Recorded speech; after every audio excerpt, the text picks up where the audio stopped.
Well, let's turn together, if you would, to the book of Revelation. Revelation chapter 2. Last week we finished up the book of Romans, for those of you who weren't here. This week and next, Lord willing, we're going to finish off the book of Revelation. Just hold on a bit. Why Revelation? Well, as most of you know, we've been working through it on Sunday school, or during Sunday school, for the last 2 years or so, and we've made it through all of 4 of 21 chapters. So how can we possibly sum it up in just 2 weeks? Well, we can. Or at least we can kind of stretch a banner over the book that has its most important application to our lives. And we can do that because that's what Christ does.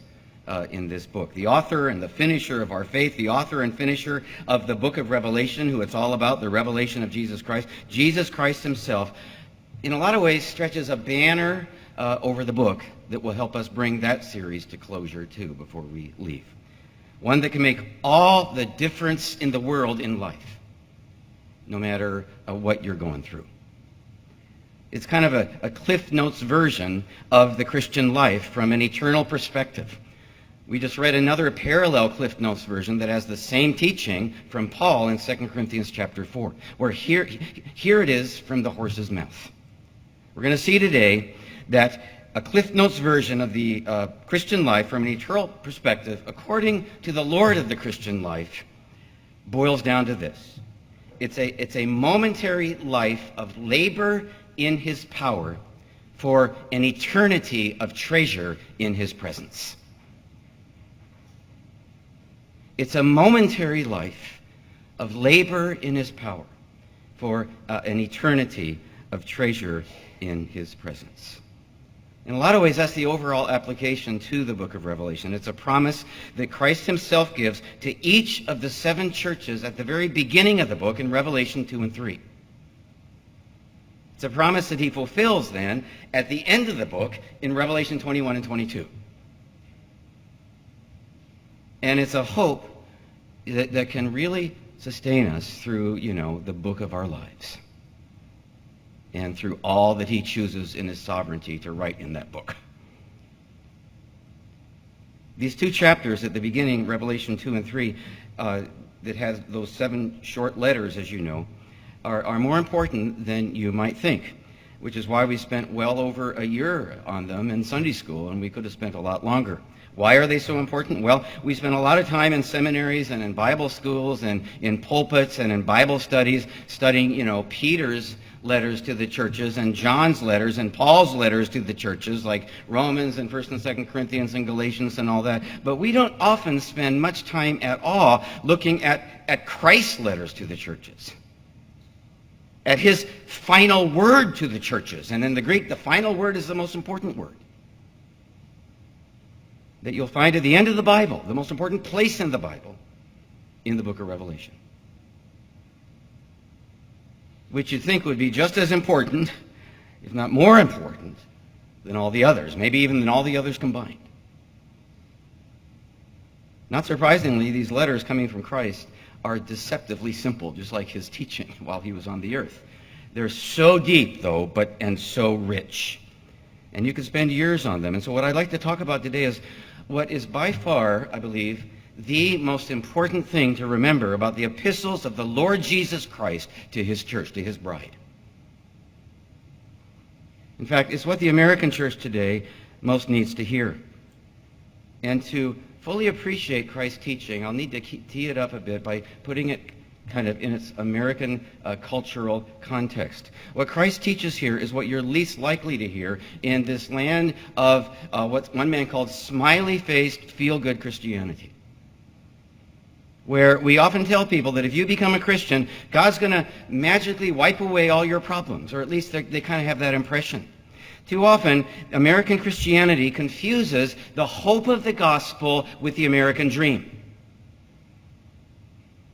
Where it's supposed to be happily ever after, starting now, in the here and now. So many have this subtle expectation about what the Christian life is supposed to be like, which they often don't even put to words, and it's all about what you're going to get in this life. Health and wealth and peace and prosperity and this abundant life, and we define it in an American way, not in a biblical way, an abundant life that's going to magically, erase all your pain or something. It's like life is supposed to be the dessert. And when you end up having to eat all that broccoli and spinach, we're still children and we hate it. Broccoli and spinach that God says is good for you, and you wonder, what have I signed up for anyway?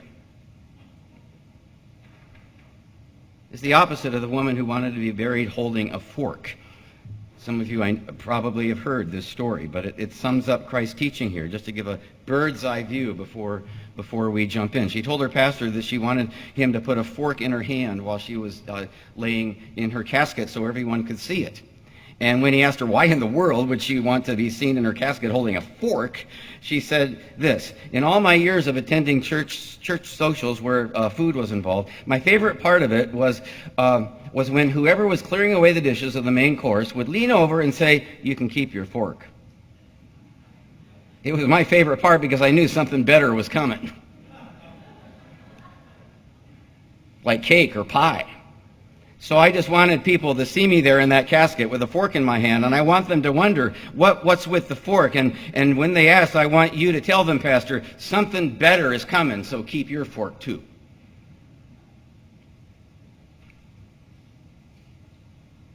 You reckon it's kind of like what Johnny Erickson Tada said. She's the quadriplegic who had the worldwide ministry and still does. She says, "If I ask less of this life now," she said, "I ask less of this life now because I know full well that more is coming in the next." The art of living with suffering is just the art of readjusting our expectations.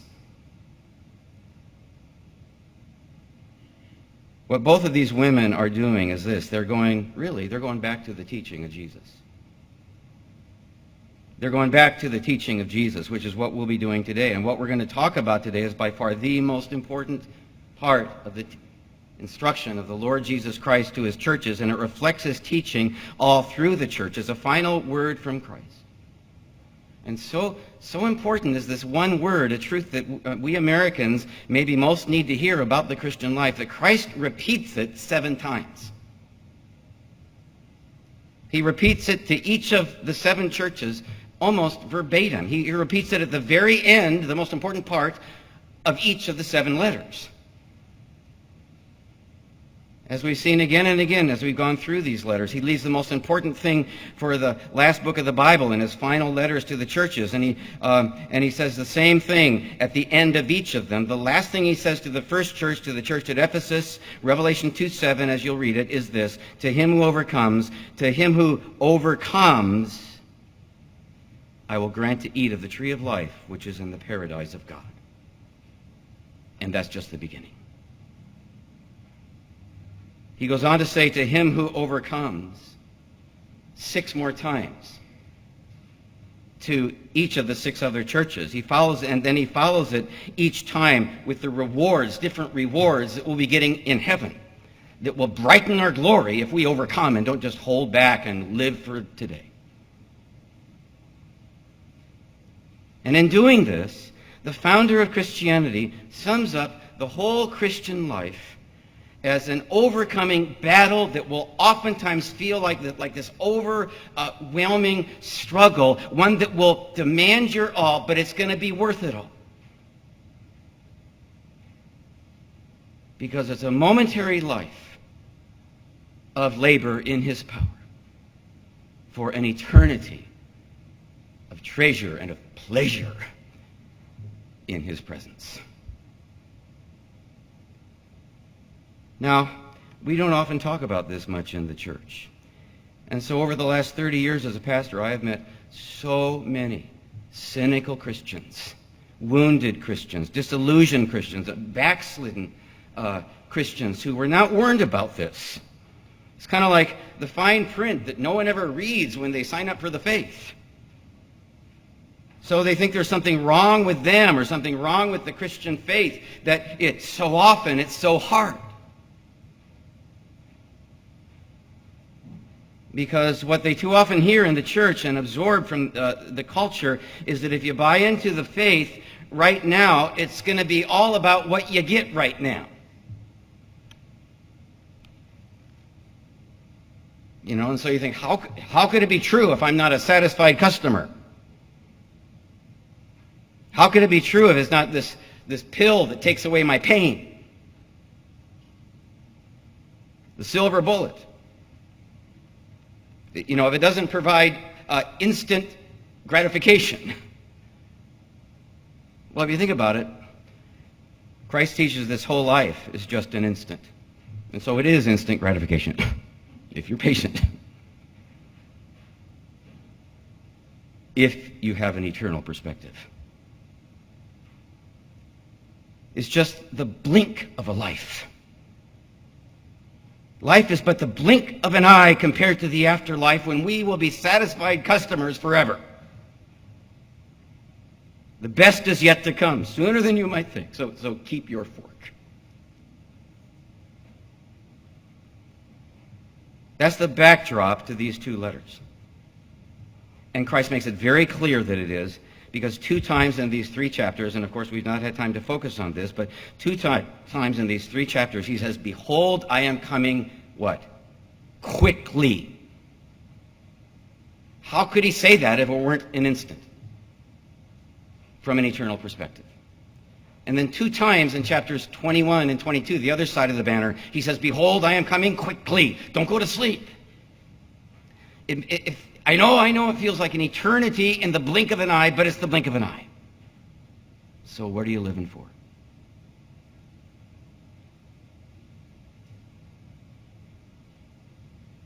That's what anchors the banner on both sides, stretching from now to the beginning of eternity.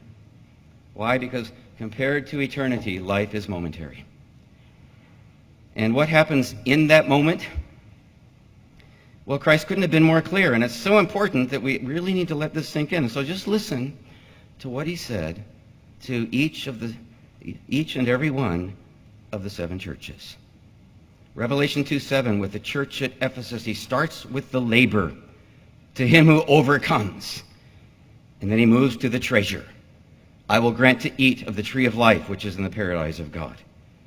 Revelation 2:11, with the church at Smyrna, he starts with the labor, to him who overcomes.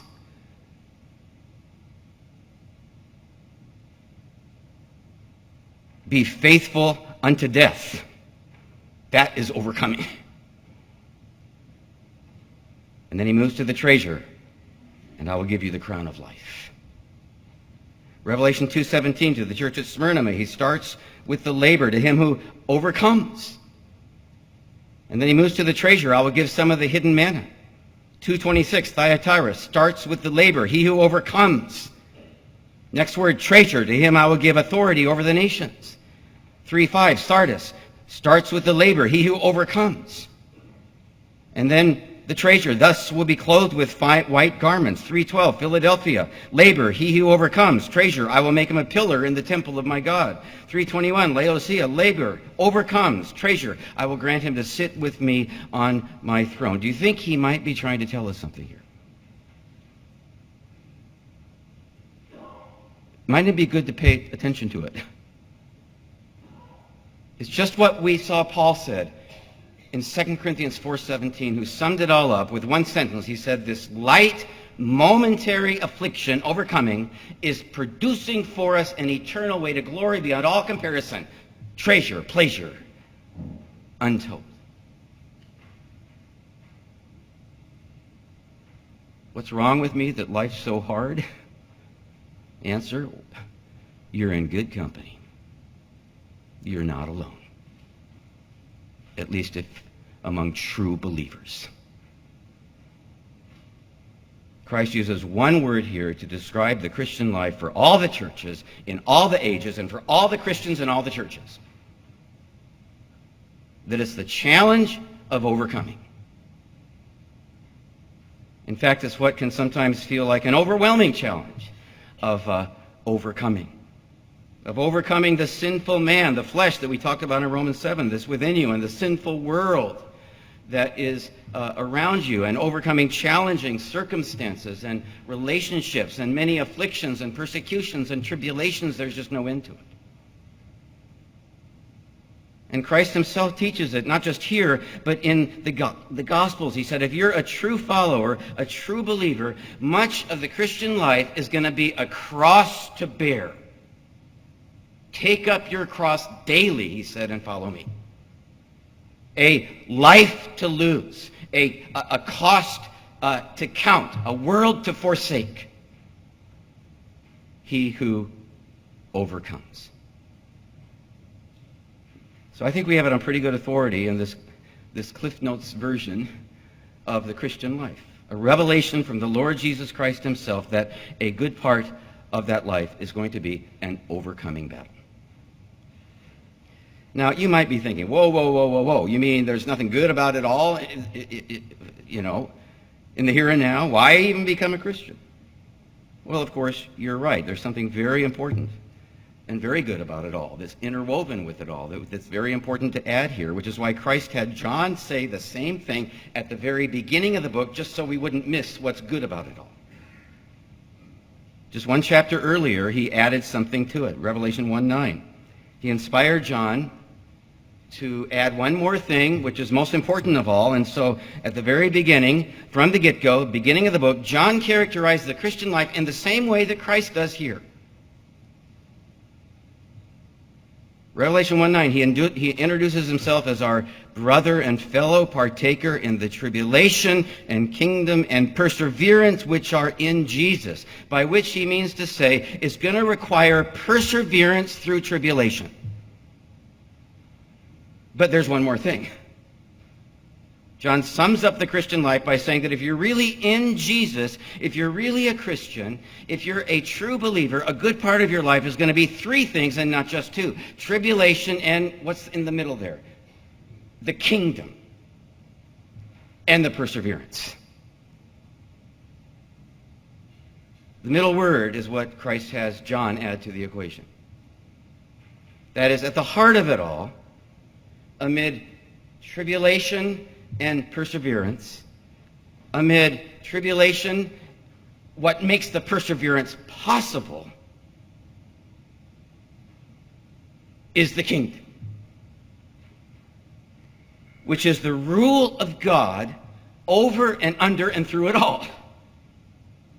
We could spend weeks on the kingdom, but it's the purposes of God being accomplished over and under and through it all, and especially through the worst of the worst, after the pattern of the cross. It's the sovereignty of God over and under and through it all. And best of all, you get the kingdom within, as Christ talked about again and again, which means the king himself at the heart of it all. Christ in the midst of it all. It's the gospel of the kingdom that he tells John to add. And at the heart of what all that means is this. It's a momentary life of labor in his kingdom power for an eternity of pleasure, thanks to the power of his indwelling presence. So, Revelation starts with the kingdom at 1:9, and then Christ ends with the last letter with the heart of the kingdom in his letter to Laodicea, the very last of these 7 letters. He says by far the most important for last, at the very end of this Cliff Notes version of the Christian life. At the end of chapter 3, if you'll turn there, he tells us about the source of our kingdom power. It's one of the most famous verses in the Bible, and that's by God's providence because it's one of the most important verses in all the Bible. Revelation 3:21, behold, I stand at the door and knock. If any man hears my voice and opens the door, I will come, what?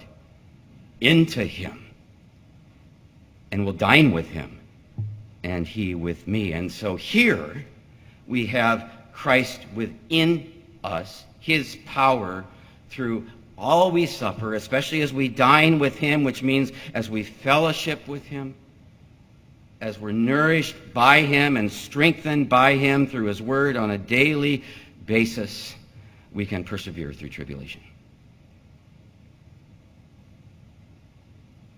And Julie and I have seen so many of you do just that. We've heard so many stories. It has so stirred our faith. He is really here. You do just that as true believers, as fellow partakers in the tribulation and kingdom and perseverance which are in Jesus. And I think that's what's encouraged all of us so much about Connor Gavell and Rich and Wendy, hasn't it? Talk about fellow partakers in the tribulation and the kingdom and the perseverance, therefore, that are in Jesus. Talk about a demonstration of the kingdom within them, and it's like this coming of the kingdom all around them. And by far the best news is this: it's the kingdom that is awaiting them. And you and me, because the best this life has to offer is but just a taste of the kingdom. But a glimmer of the least that heaven has to offer.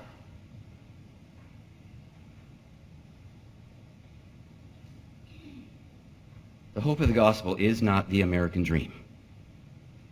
It's not in the here and now nearly as much as it is in the hereafter, thanks to the rule of God over and under and through it all, through the gospel of the kingdom, that is producing an eternal weight of glory far beyond all comparison, thanks to our suffering.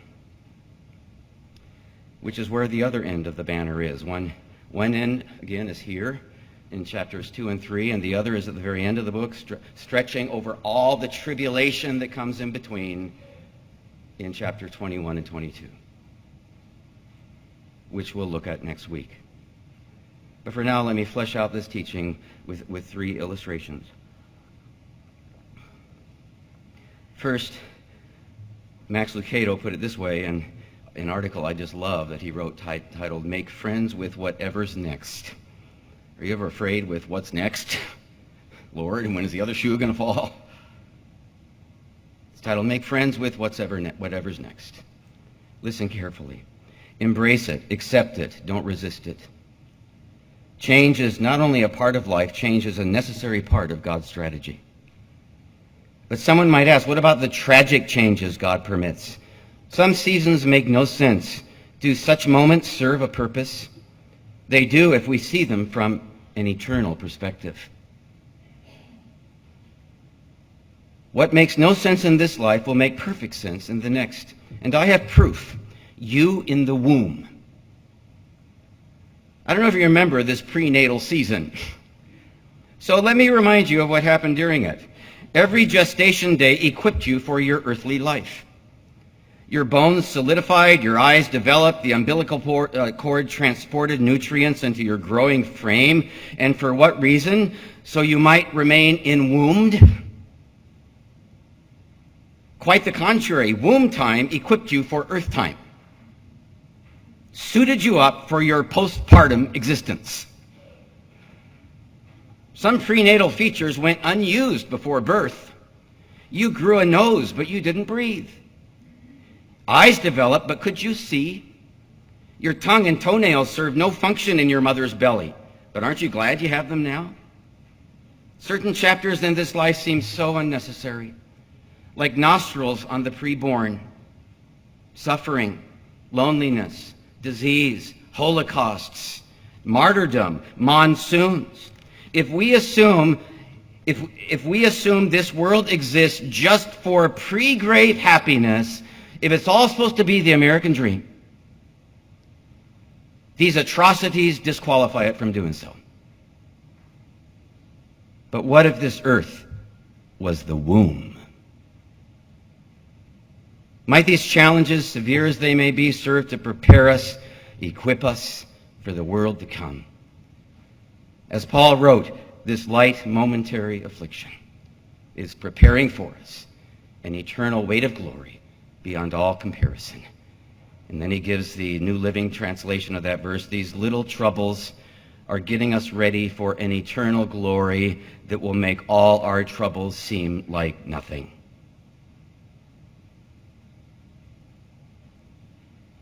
That's the first. Second, it's like Francis Chan said. How many of you have heard of Francis Chan? How many of you have seen his illustration of the rope? Anyone? I think one person. Well, it's in a sermon that he titled, "What Are You Living For?" And in 2 years here, I've not done a children's message, as most of you know. So you have to bear with me here. I've got a little children's message to do. And I wondered, could I have a volunteer, maybe from the Foley family, to come up here? Maybe even a child from the Foley family? What I'd like you to do is to take that rope. Can you find the end of it?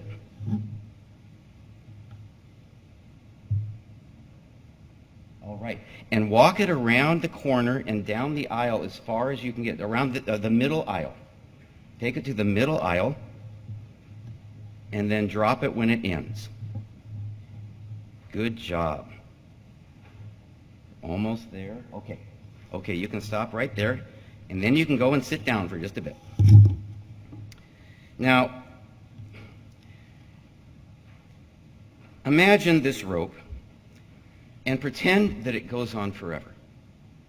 It goes all the way down the middle aisle, out the door, up to heaven, and on and on and on. This rope is like the timeline of your existence. Okay? You just exist forever. And you see this red part?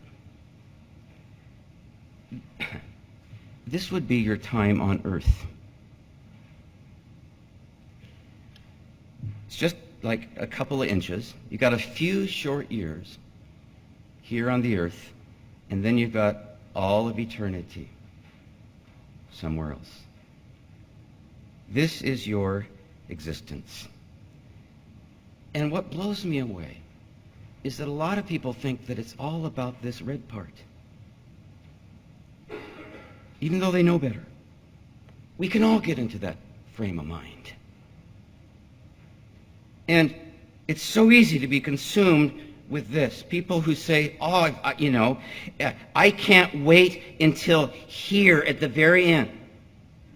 And I'm gonna work hard, and I'm gonna save all the way through these 2 inches until the very end when I retire in this last quarter of an inch.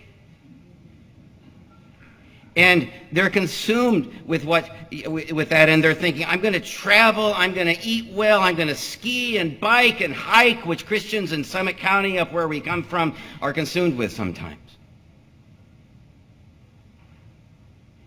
And I'm thinking, really? What about this? It's crazy to me. Because the Bible teaches that what I do as a Christian during this little red part determines a good part of how I'm going to exist for millions and millions and millions of years forever.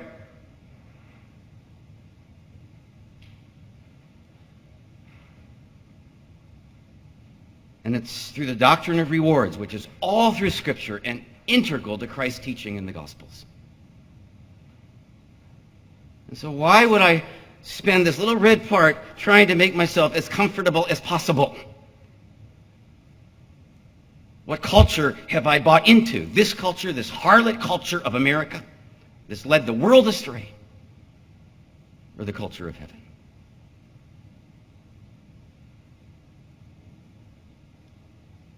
But there's more.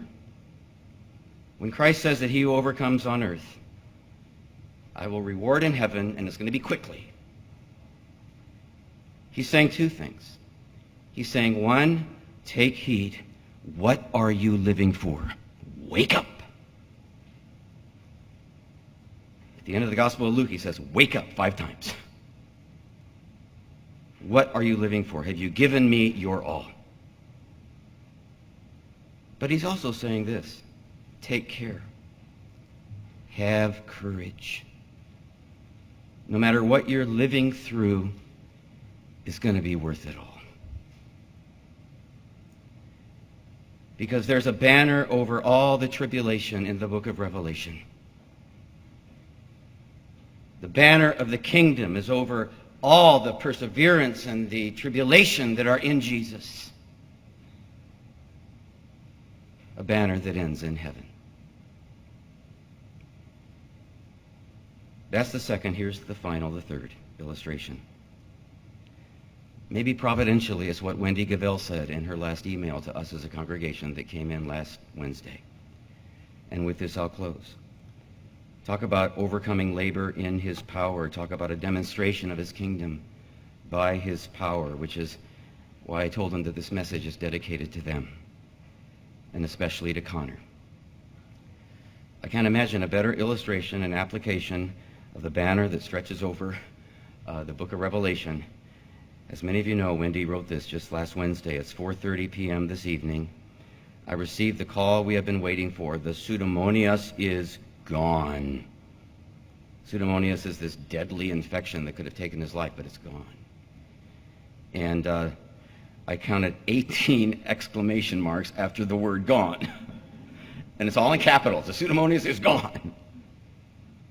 And then she wrote, gone, gone, gone. And there are 13 more exclamation marks, all in caps.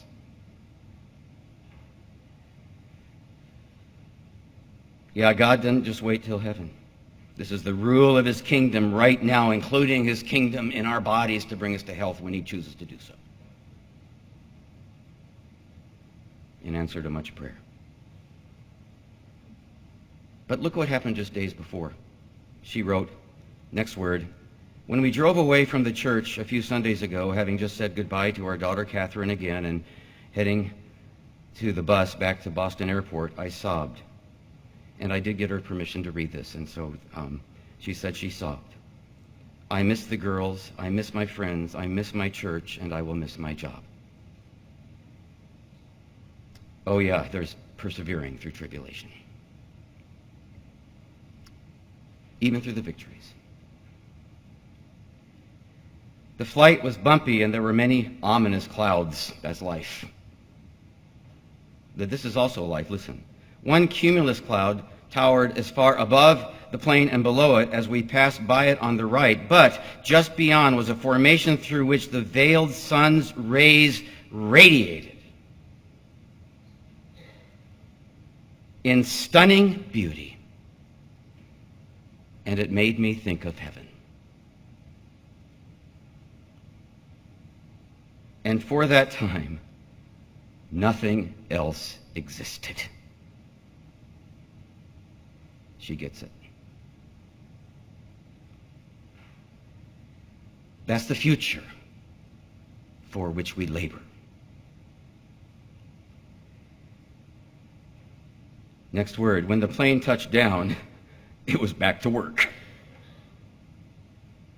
To a momentary life of labor in his power.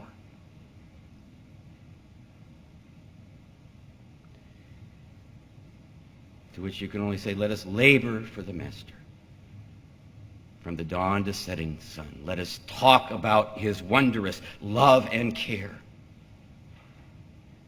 And when all his life is over and this work on earth is done, when the roll is called up yonder, I'll be there.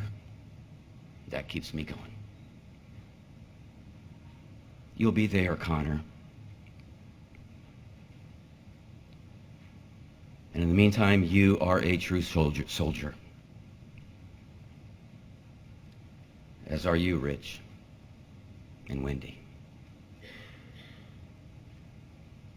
There's nothing like a father and a mother ministering in his power. So thank you. Are you a soldier of the cross? It's a question we must all ask again and again. And it's a question we can all answer again and again in his power as we soldier on from here until this work on earth is done. Am I a soldier of the cross?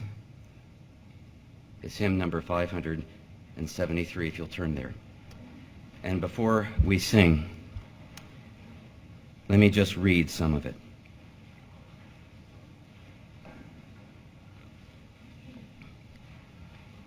As most of you know, it's a classic by Isaac Watts, and he sums up what we've been talking about in the last three stanzas. Sure, I must fight if I would reign.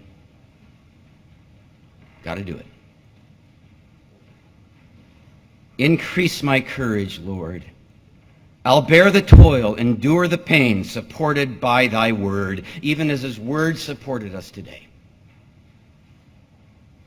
Thy saints in all this glorious war shall conquer though they die. God, I'm dying. Nothing's wrong. They see the triumph from afar by faith's discerning eye. Even as Wendy got a glimmer of it, and we've glimpsed it today and will again next week.